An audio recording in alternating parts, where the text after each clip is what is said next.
destroyer god looks like, huh?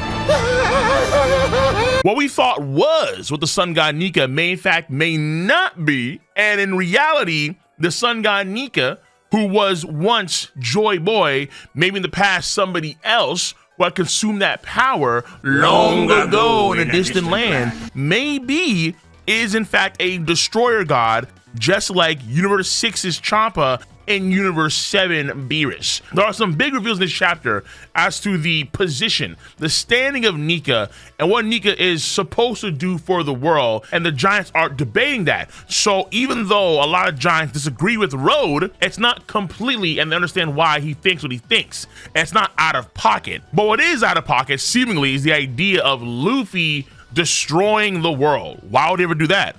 Well, hold on now. We do already know a prophecy about him destroying Fishman Island. So there are things that are starting to unravel a little bit, like some of these powers you find out in this chapter. A lot of unraveling there. But before we dive any further, number one, if you do enjoy your boy's video content, then support your boy with a thumbs up. Much appreciated for that. Number two is that if you want to see my full live stream reaction to this chapter, then check that out on my Cole Requiem YouTube channel and on my Twitch.tv channel. The drought is over. The rains have arrived to the savannah that has been One Piece over the past few months. The ecosystem of One Piece has been revitalized by these waters, and these waters contain some of the most nutrient-dense lore we have gotten so far in the story. Now, first things first though, you know it, obviously, clearly. Shanks Glaze is Shanks Glaze. Shanks is the one that captured Loki, who was running amok on the seas 6 years ago.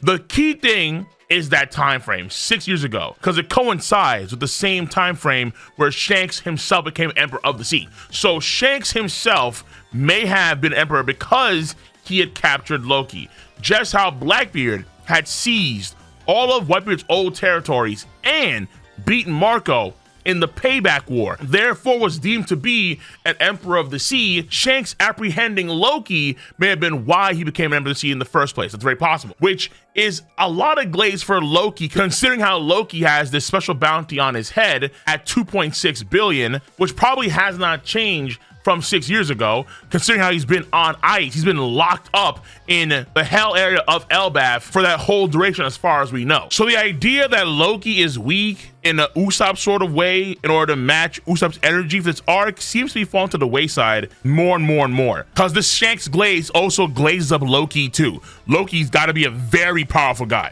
So Loki is well within his right to be salty as hell, but it's a good thing for Elbaf that he was locked up, because apparently years prior, the man was a menace. The man was a terror. He was doing old school jackass stunts. Oh, he was going nuts. I show speed, dive into his own setup, or doing backflips on his own setup, sort of nuts.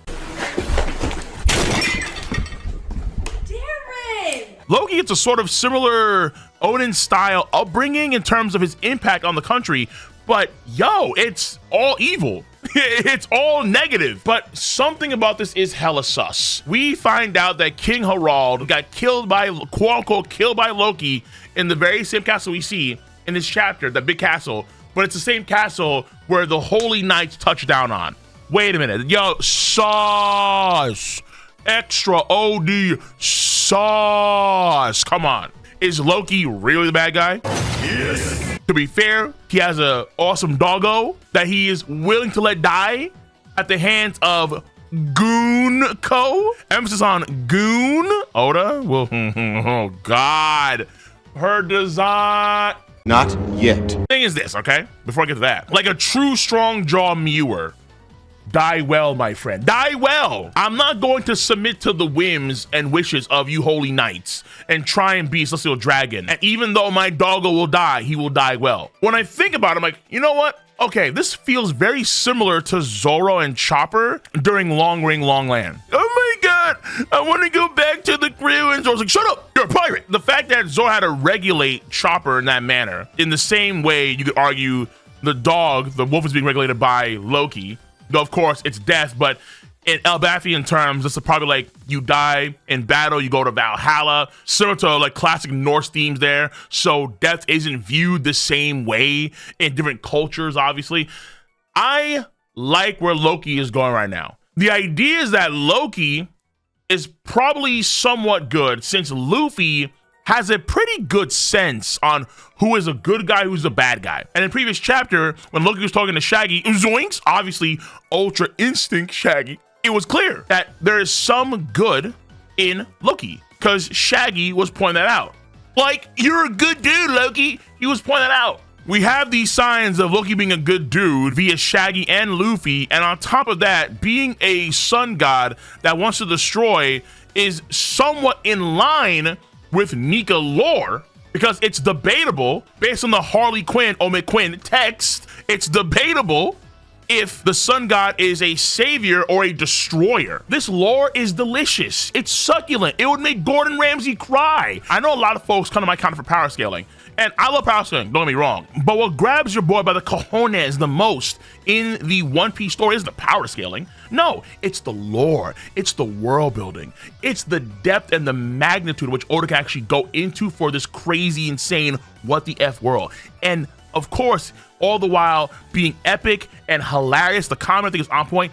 Basically, One Piece Glaze, yes, this chapter I think hits a lot of good notes, and it's setting up more detail about the world itself that we need to know for the future. Remember when I mentioned Fishman Island before and how Luffy is going to destroy Fishman Island? Well, there's a good chance that many folks on Fishman Island, if that does happen, they will view Luffy as a destroyer rather than a savior because he destroyed their home territory of Fishman Island. But it could be ultimately a good thing for them to have Fishman Island destroyed, but they would still view him as a destroyer, not a savior. I'd argue perspective matters greatly here. And I will return to the lore stuff in a bit.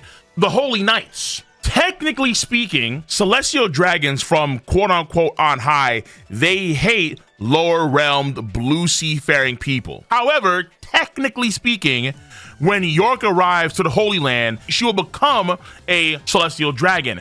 And it looks like this may have applied to Holy Knights. In the same way the Marines back in the day recruited pirates to become warlords of the sea is in the same vein as some, at least some Holy Knights and the Holy Land. Loki in this chapter has the opportunity to become a celestial dragon, but Loki is not about that sauce at all. He rebukes it, but it's still interesting how that is a possibility where they go through a recruitment process. They collect people that want to serve the Holy Land and be Holy Knights. And this could be why he has that special bounty on him, where folks have special bounties are potential candidates to be Holy Knights in the future. So when we see Gunko, aka Soul Eater Medusa, oh man, Oda was definitely gooning. I like the top part. The bottom part surprised me, that's what I'm gonna say. But I'm not surprised with Oda, because if you read SBSs, you know who Oda is. When you read the full, not the cherry-picked one, shots to Arter, shots to Puppies and so on, but when you read the full SBSs, the full ones, whoo, man, dude. I mean, Oda at times will spend a lot of time talking to Sarada about mammary glands and other gonads, several responses and several questions about these subjects. So I'm not all that surprised. But what I am surprised is to see that among this vector, rapping, whatever she has going on, Gunko, I am surprised to see that she has an arrow. And obviously, what came out immediately was Emu, and the arrow that Emu used to puncture King Cobra and Sabo. You have to consider the idea that at some point Gunko met Emu, maybe. And if that's the case, what does that mean about stabs? What does that mean about other Holy Knights? Have every Holy Knight that have become a celestial dragon, have they met Emu in the process? The reason why they could do the lightning bolt teleportation and they're not five elders, maybe a part of Emu is embedded into Gunko and stabs, which is why maybe Gunko's eye is a different color on the right side, or right eye. Really makes you think. Yeah, this is deep and could really go the distance. Unlike her clothing. So her, I'll dive into later for sure. But the idea of who could be a Holy Knight has to be like readjusted, I think, in some sense. But keep in mind that she's not Saint Gunko. She's just God Knight's Gunko. That's it. When Garling was introduced in chapter 1086, he was Saint Figureland Garling. Why is Gunko not Saint, but Garling is Saint? Are holy knights just people they get from the lower realms, or can they also be natural born holy knights in the Holy Land? Think, Mark! We're gonna have the original Strat trio, the ones that move the story the most. Luffy, Zoro, Nami, they're on the prowl. And they may potentially run into Stabs and Gunko. And Zoro may want to scrap with Loki if Loki does get freed and things go awry and X, Y, Z, and the other. Don't be surprised if Emma right now is whispering in Zoro's ear, yeah, you know you want to kill that dude. You want to kill Road. You want to just slaughter him. You want to decapitate him, send his head back into the air, raining blood all around you, massacre him. Kill him right now, Zoro. You know that Emma is whispering some crazy stuff to Zoro, because Zoro is bloodletted. He is edged out, bloodletted. He wants to just be covered in this stuff like it's Warhammer 40K.